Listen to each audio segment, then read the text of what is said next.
The process starts with character, right? It starts with story and character, and that drives everything else, because all the detail and explosions and fidelity we add on top of that is nothing if you don't believe in those characters and the story they're telling you. I think one of the first things we did when Kevin was talking to us about it was, okay, well, these are the characters we have. Who are the new people we want to introduce? The biggest of which was Atриокс.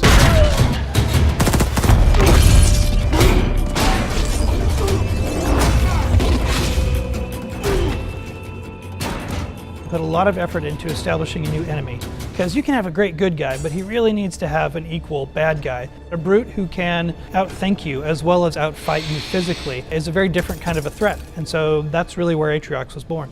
He was often sent on suicide missions, and he always returned, and that made him dangerous to the Covenant.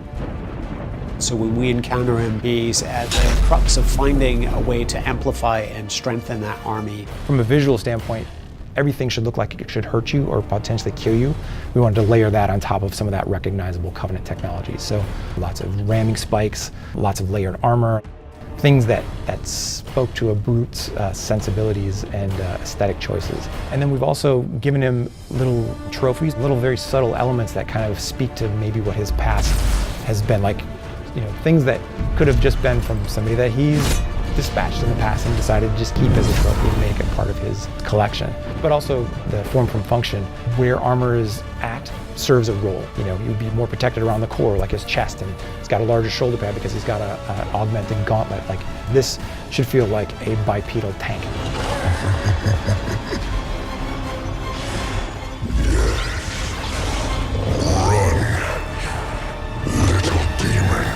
I wanted to have a reason for you to fear him, and the best way to do that is have Isabel tell you who he is and why we need to run.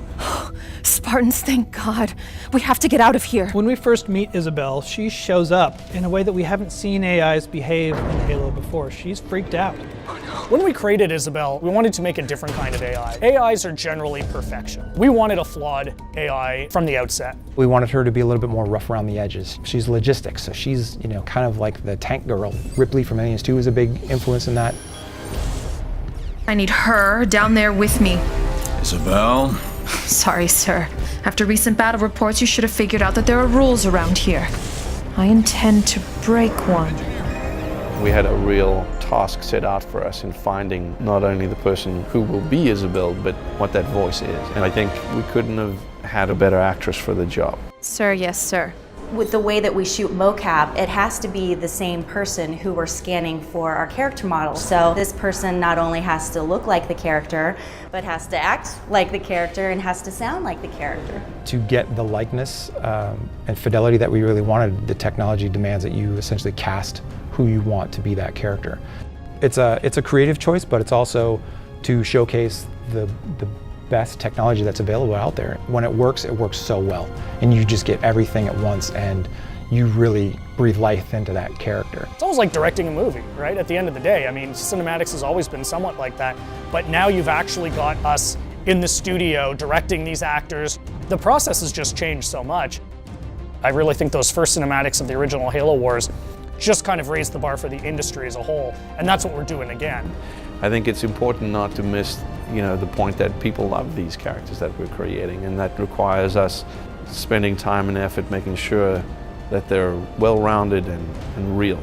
From the first word on the page, to the first design we draw, to the actors that breathe life into them, to the final lighting and animation parts that we do here. Every single piece needs to fall into place. There's a lot of people out there that expect a lot from this franchise. That to me is the most exciting thing, when you are putting a face to a brand new character. You're creating a new digital life, which is pretty awesome.